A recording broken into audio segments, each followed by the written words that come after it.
Berbahagialah mereka yang tidak melihat namun percaya. Saudara-saudari terkasih dalam Tuhan Yesus Kristus, Thomas ini nama orang, bukan maksudnya tokoh masyarakat. Thomas alias Didymus, artinya anak kembar.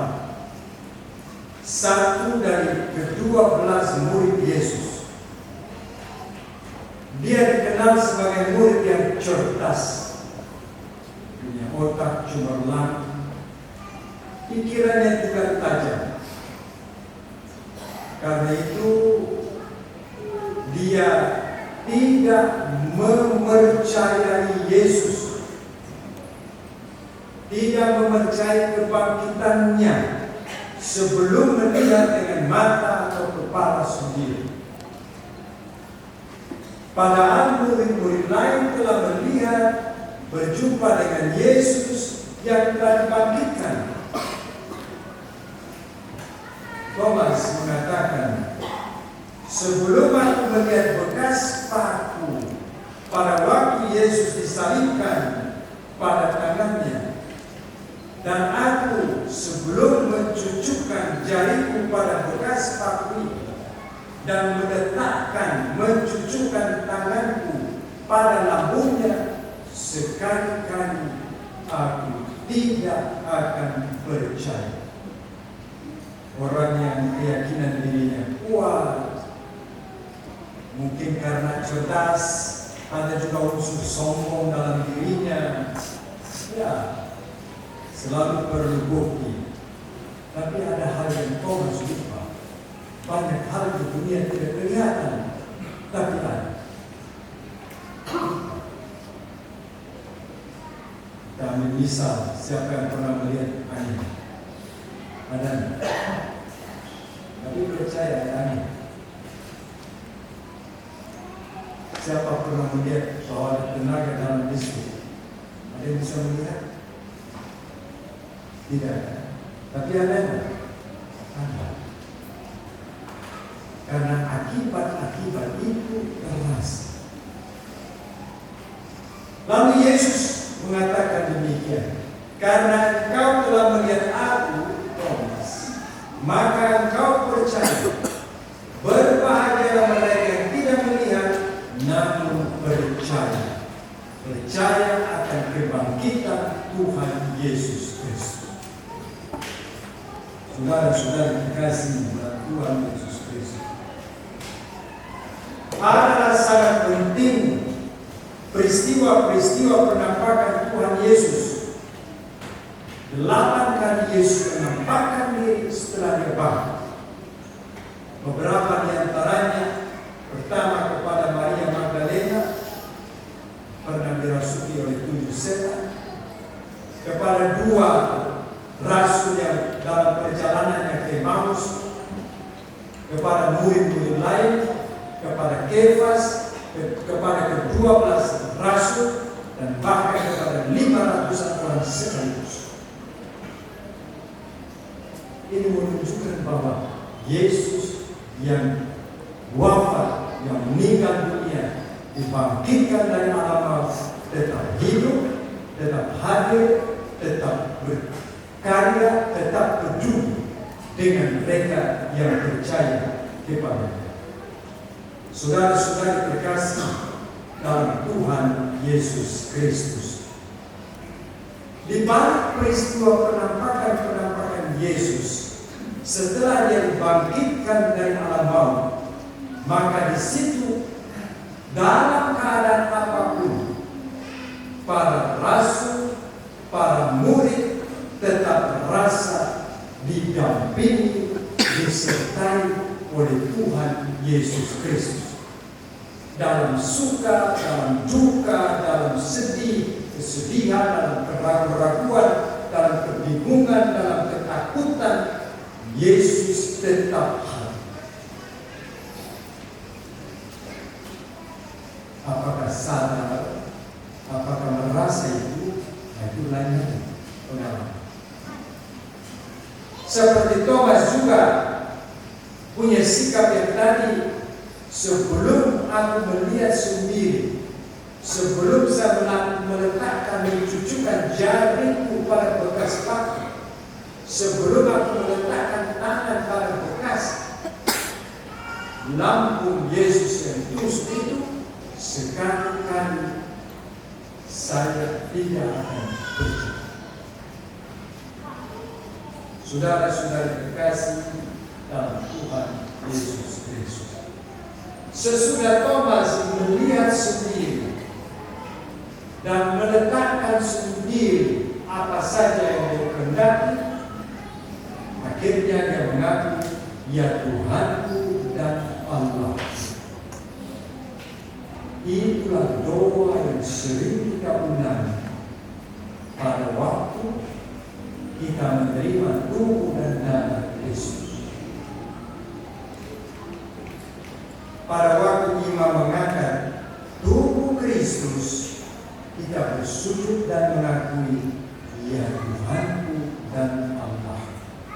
3 kali. Ya Tuhanku dan Allah. Ya Tuhanku dan Allah. Pengakuan akan Yesus sebagai Tuhan dan Allah. Lalu kalau pada waktu imam mengangkat piala, doa apa? Sederhana. Tuhan Yesus, ampunilah aku. Tuhan Yesus, ampunilah aku. Tuhan Yesus, ampunilah aku. Doa orang beriman. Saudara-saudara terkasih dalam Tuhan Yesus Kristus, sesudah Yesus dibangkitkan, dia masih beri hadiah. Bukan kado seperti biasa, bukan. Tapi Yesus berikan hadiah berupa damai sejahtera. Damai sejahtera yang memberikan kesejukan dalam hidup. Ini harganya sangat mahal. Ya, orang bertanya, kapan saya benar damai? Kapan saya rasakan? Hanya di dalam Tuhan. Baca Mazmur 62 ayat 3. Hatiku tidak pernah tenang kecuali di dalam Tuhan. Jadi kalau benar saya mengalami Tuhan dalam hidup, damai itu ada. Tapi kalau saya berada di luar Tuhan, tidak mengalami Tuhan, tidak ada rasa damai dalam hidup. Gelisah terus, takut, cemas. Serahkan. Perkara sebesar apa? Masa Tuhan bisa ciptakan langit dan bumi? Masalah yang kita hadapi di dunia ini tidak bisa diatasinya. Dan terlalu kita kurang yakin, kurang percaya. Itu masalah. Tapi memang ada orang katakan, ya manusia berusaha, Tuhan tetap itu menentukan. Persen-persennya lain. Ada yang katakan usaha manusia 40%, Tuhan 60%. Itu hitungan saja. Yang jelas, Tuhan punya saham 100%, usaha manusia juga 100%. Sama-sama berusaha, dan Tuhan tetap peduli dan perhatikan kita. Amin. Saudara-saudara terkasih dalam Tuhan Yesus Kristus, di samping kado damai sejahtera, Yesus juga katakan, terimalah Roh Kudus. Apa? Roh yang menguduskan kita, Roh yang membawa kebersihan dalam pikiran, dalam hati, dan dalam hidup. Roh yang juga memberikan kepada kita keberanian. Hidup apa yang tidak punya risiko? Namanya sudah hidup, datang ke dunia, berarti sudah siap dengan risiko. Anak waktu dilahirkan biasanya menangis ya. Kalau tidak menangis, maka ditudik-tudik, dipukul-pukul, maka menangis. Supaya katanya keluar suara. Kata ke dunia sudah menangis.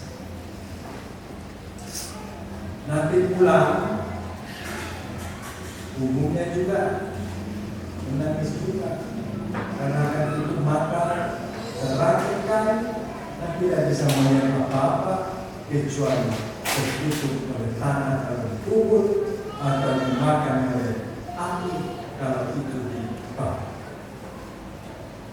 Jadi kalau begitu berarti perjalanan hidup sejak awal sudah ditandai dengan demikian, kita serahkan pada kuasa. Bersuka cita dalam Tuhan karena Tuhan berikan Roh Kudus. Siapa tidak punya masalah ini? Tapi kita tidak pernah tahu mengapa Roh Kudus tetap menyertai. Roh Kudus pasti tolong kita. Roh Kudus juga memberikan kepada kita semangat. Roh Kudus memberikan kepada kita, dia punya kekuatan dalam menghadapi keadaan apapun dalam hidup. Karena itu saudara-saudara terkasih, peristiwa kebangkitan Tuhan yang kita rayakan dalam penampakan hari ini kepada Thomas, penampakan kepada kita sekalian, kita mau belajar dari Santa Maria Faustina Kowalska, seorang sederhana, belajar pun mungkin hanya sekian tahun, tapi dia dipakai oleh Tuhan untuk menyalurkan rahmat belas kasih. Pekerjaannya sederhana di dapur, tidak terpandang tinggi, biasa-biasa saja. Tuhan gunakan dia. Tuhan Yesus berbicara kepadanya, Tuhan Yesus sampaikan pesan kepadanya, termasuk dulu setiap hari pukul 3 petang kita mendoakan doa kerahiman. Kurang dari 10 menit tiap hari. Pasal disiplin. Karena inti doa adalah Yesus, Engkaulah andalanku, bukan yang lain. Hanya Yesuslah andalan. Kalau benar saya pegang Yesus sebagai andalan, maka di situ kekuatan kita luar biasa. Saudara-saudara terkasih, kita semua yang hadir di sini adalah belas kasihan Tuhan. Tuhan tidak berbelas kasih, selesai. Itu. Tapi karena Tuhan berbelas kasih, saya masih bisa bicara, saudara-saudara mendengarkan, kalau tidak ngantuk, tetap dengan iman, yakin bahwa Tuhan menyertai kita. Saudara-saudara terkasih, mari kita bersama Santa Maria Faustina Kowalska asal Polandia dengan segala kerendahan memohon belas kasihan Tuhan. Belas kasihan untuk dosa-dosa yang telah dilakukan, kesalahan-kesalahan yang sudah dilakukan, dan untuk hal-hal apapun juga. Biarlah belas kasihan Tuhan turun seperti hujan membasahi bumi yang kering keron. Dan pada hari ini mujizat Tuhan akan tampak dalam belas kasihannya dengan menerima tubuh dan darah. Mari kita akhiri renungan ini dengan mengulangi 3 kali. Yesus, Engkaulah andalan. Yesus, Engkaulah andalan. Yesus, Engkaulah andalan. Yesus, Engkaulah